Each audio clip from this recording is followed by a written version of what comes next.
Thanks for listening to our podcast, unMetered. As a member-owned, not-for-profit electric cooperative, our focus is on providing affordable, reliable, safe electricity and outstanding member service.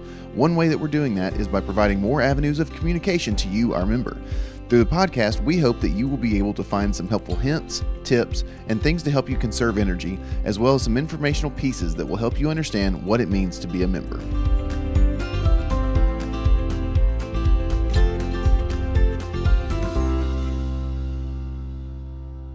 Welcome to another episode of unMetered. Extremely excited to have everyone here. Award-winning. We need to bring our award over here, but it's in the trophy case. I will refer them to last week when we said, imagine what it looks like.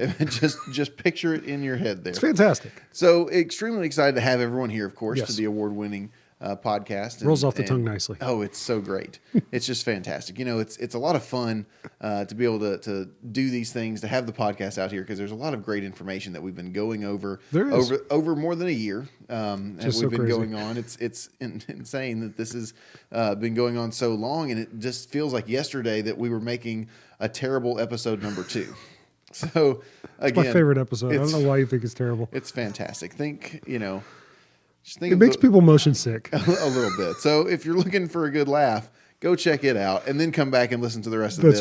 That's right. And actually take it back. Listen to this and then go check There it you out. go. How about that? Yeah. So again, talking of things that are actually good, that we really like, Sharing Change is a fantastic program that we've got here at Middle Tennessee. It is, and we are actually, a lot of folks have probably seen the Sharing Change ads through Facebook and on our social channels.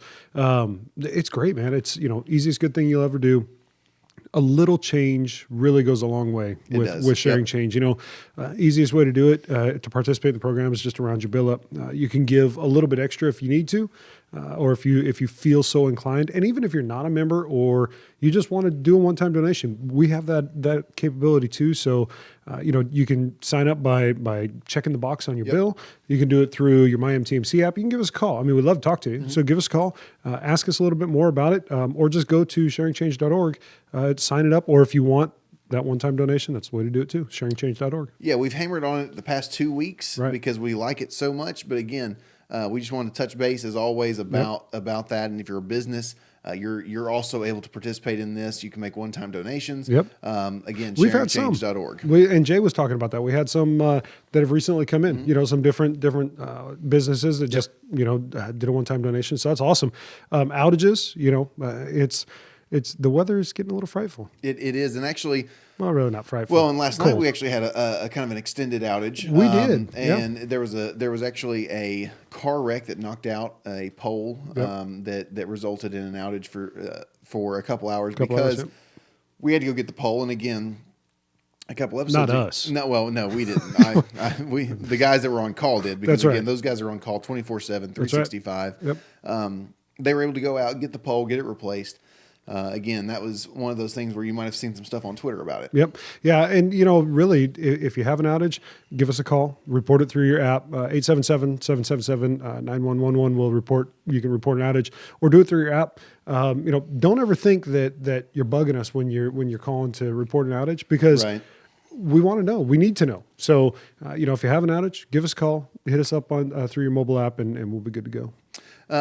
So that kind of leads us into what we want to talk about today. So talking about, the power outage, those types of things, but Christmas lighting is going on right now. And hopefully you've not experienced any outages, because you've put up some Christmas lights. That's right. Do people in your neighborhood have their lights up? They do. Yeah. And what's crazy, they actually started putting them up before Thanksgiving.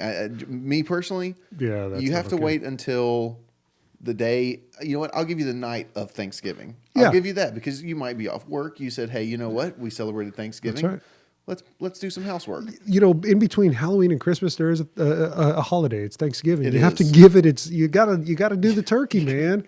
I mean, you can't just go jumping into the Christmas lights. Exactly. Yeah, you can't skip the turkey. No. Now, in my neighborhood, people are the same way. People are putting up lights. I have not yet. I'm doing that this weekend, but my wife is doing this. I don't know. She's doing something new this year, so I have to wait for her to finish it. And anyways, but yeah, we're like the last ones on our street. I feel very grinchy right now. Well, there's one thing when you're putting up lights that you have to remember is that you have to be safe. That is true. No matter if you're Grinchy or not, you have That's to be right. safe when you're putting them up there. That's right. And one of the big things about, with any type of lighting, with any type of electricity that you're working with, you got to make sure you're not overdoing your breakers. That's or right. overdoing a single outlet. That's right. Hey, give your breakers a break. Give your breakers a break. That is, I've you been are working. I've been waiting. You're working on it. I like it. I like it. Now, Yeah, no, that's true though, man. I mean, you plug too many things. Don't go all Clark Griswold. It's fine to have that many lights. I think it's awesome. There's actually, I kid you not, there's a house down the road from just down the street.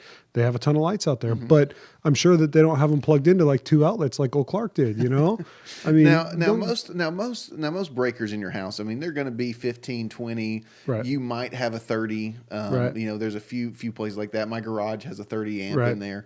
It has a weird outlet on it, so I don't use it, but it's there. But again, when you're loading those things up, you're going to want to take a look and see what kind of lights are you putting in there. So I mean, say for instance, you're putting in incandescent bulbs, for instance.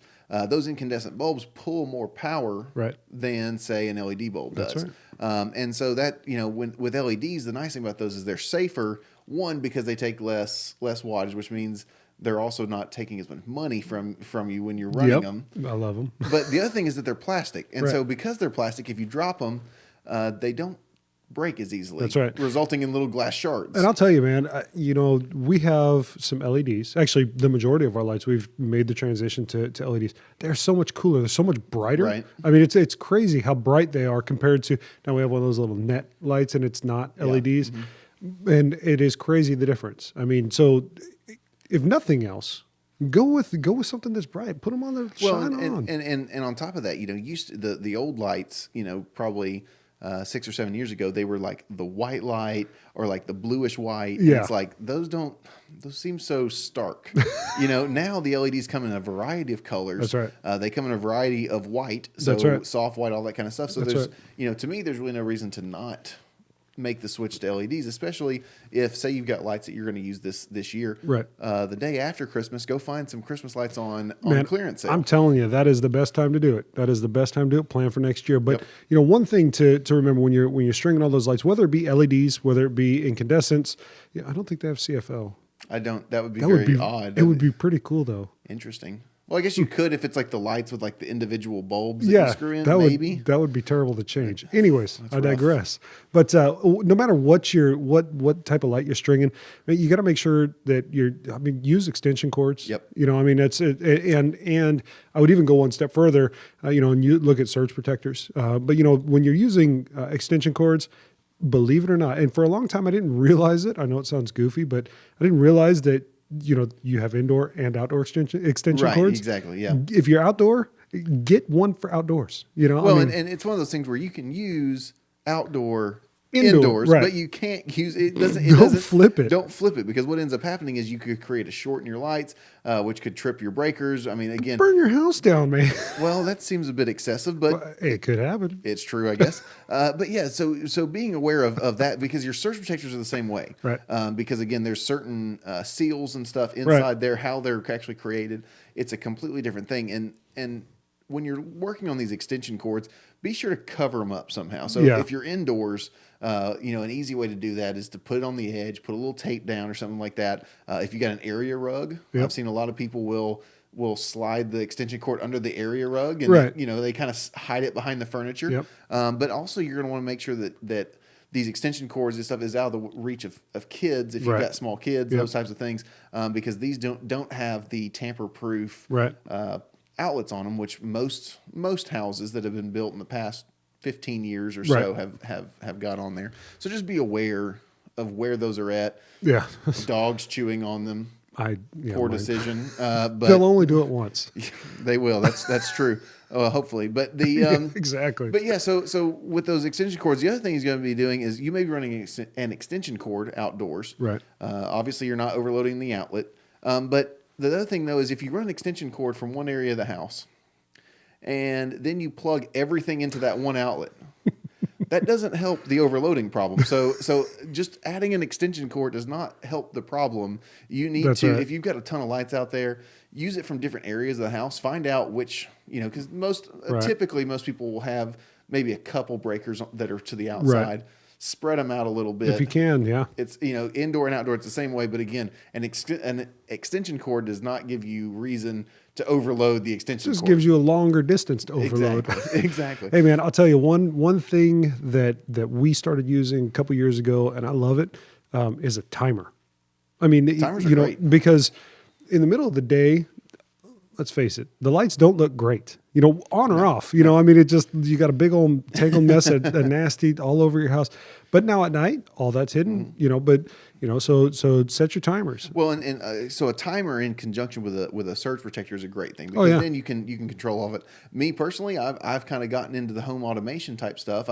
I've really branched out. I have 2 plugs that allow me to do it, but I've got 6 boxes that I can talk to tell me to do it. I'm like, hey, go turn this on, turn that off. But again, those are another great tool to do that. So I mean, if you can control it from your phone, it's a fantastic little tool, because then say you're gone for the night, or middle of the day you forgot to turn them off. That's right. You just hit that button. I think it's awesome. I mean, back in the day, I was the timer. Turn the lights off. He's talking like maybe 20 years ago. Yeah, exactly. But I mean, heck, 10 years ago, I mean, you got to remember to do that. But now, I mean, the price on all this stuff has come down so much. Exactly, I mean, it is crazy affordable to be able to go out and buy a timer. LED bulbs. One thing that I will say about those is, when I strung them, I thought, I mean, man, I got a lot of lights. Didn't even hardly affect my bill. That's one of the reasons why I like that. Well, and one other thing you want to do with this stuff is when you're using ladders, make sure you've got someone spotting you on those, especially those outdoor, those long runs, top of the eaves, anything like that. Anytime you're using a ladder outdoors, indoors, try to make sure you've got somebody around you just to make sure that you're good and stable. Well, and speaking of outdoor ladders and those long ones, man, it is, if you have power lines anywhere around your house, you got to take an extra measure of safety. Just, not only having someone there watching you, but, for some reason you decide not to. And for some reason you decide that, hey, it's time to fall off this ladder, man, let that ladder go. Stay away from the power lines. Don't touch it. If it comes in contact with the lines, don't grab it. Don't those things will mess you up. So just look at your surroundings before you climb the ladder. I mean, truly. And lastly, check for cracks in your lights. Make sure there's not any exposed wires or anything like that. Nothing like that. But we were talking about LEDs, and if you've got a crack or a split in your wire, go ahead and buy a new one, but buy them LED. Right. Yeah. And so the light emitting diodes. Actually, I've been practicing that. Light emitting diodes is what they're called, LEDs. And it's probably been years since anyone really remembers or why that's, it's like the compact fluorescent lights or it's called CFL. CFL. So again, there's these different terms that we've been using, but when it comes to energy efficiency, the LEDs are so much more energy efficient. I mean, we've talked about it before about changing out your incandescents, your CFLs to these because of the small amount of watts that they're going to be drawing. Right. But let's just for comparison's sake, over an incandescent, roughly 7 watts per 100 lights on a string is what an LED pulls. In comparison to 12 watts in the same 100 lights if you're on incandescent. Wow. That's almost, that's nearly double. And I am on good there. math there today, sir. Hey, look, you should work in finance. maybe you don't want to get paid, do you? but yeah. So if you think about that, so a regular box of lights, right? 50, maybe 100, right? That doesn't go very far. Not at all. Not at all. So hanging lights on your house, you're probably going to use 5, maybe even 600. That's right. Lights, and that's 6 strands. Sounds crazy, but that's not. Yeah, it's 6 strands. That's not a lot. I put 3 strands on a tree. Your tree's only like 4 feet tall. I've got a very short tree. Don't tell my fiance that. She might have to come down here and mess you over. But big tree skirt though. It's very large tree skirt.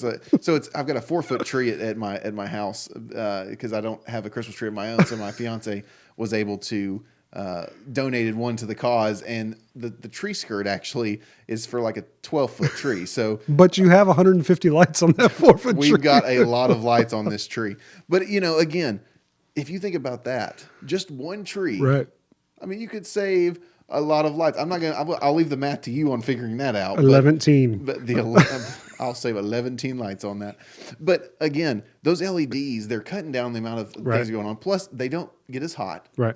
Which That's is a fire huge thing. risk. That is a huge thing. And we're getting ready to wrap up. But man, if you have a fresh tree, keep it watered. And if you're not using LEDs, keep an eye out for that. Because as soon as that tree starts to dry out with those hot bulbs, you just run, I mean, it's just an additional risk. Well, and on top of that, again, next week we're going to actually be talking about the other things besides lights, because there's so many other things that electricity has with your energy efficiency going into the holiday season. So next week we're going to be getting more into that. We're going to talk about food, aren't we? We're going to talk a little bit about food, one of my favorite things. And we're also going to be talking about, HVAC systems and there are other areas of your home that you can do to save some money during the holiday season.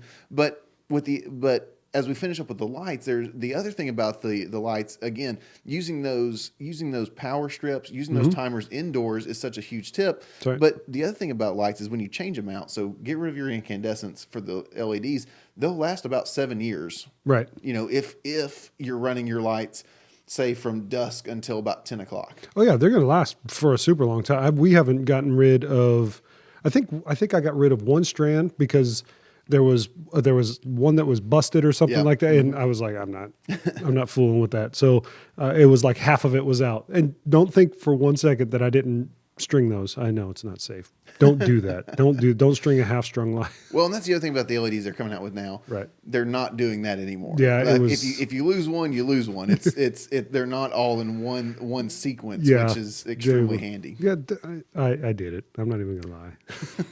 Anyways, such a bad influence. I know. But, I need to stop. We need to wrap it up because I'm going to keep going. Yeah. So next week we're going to be talking the rest of energy efficiency and safety in your home when it comes to electrical appliances, and also we're going to be again touching on not so much lights, right? But say you're setting up for a party. How do you efficiently set your HVAC unit? You turn it way down because people are hot. Your friends have a lot of hot air, I can tell. So again, hopefully, like me, come on now. Hopefully, you guys are going to tune in next week. Yeah, we're going to talk about that. It's going to be another fun episode. It'll be good. So we thank you guys for listening in. Stay tuned for more, and we look forward to seeing you all next week. unMetered is brought to you by Middle Tennessee Electric.